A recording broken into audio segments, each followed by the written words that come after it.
Okay, let's look at how we can create this graph now, which shows the best score relative to the date and equally identifies the change in performance relative to the noise. So every time that the change is higher than noise, we can say that that's a meaningful improvement.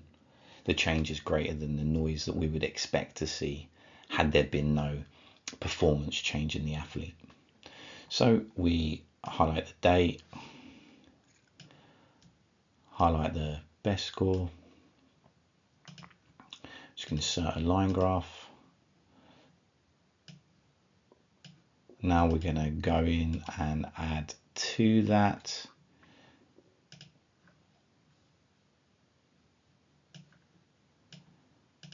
the current score. So put that change, put that in as change here, and then we'll highlight that data. Okay, and then we'll add in one more, which is the noise.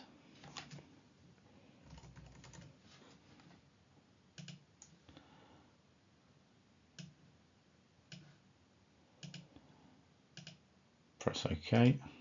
Now we have our data. So let's just represent that a bit better. So we can firstly put it on a secondary axis. Makes far more sense. We can then change the marker. So we'll put that in as the change sign, which is the triangle. Let's make that a bit bigger.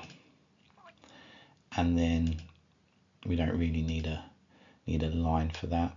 And we do exactly the same thing for the noise. Secondary axis, marker, we will do as a cross.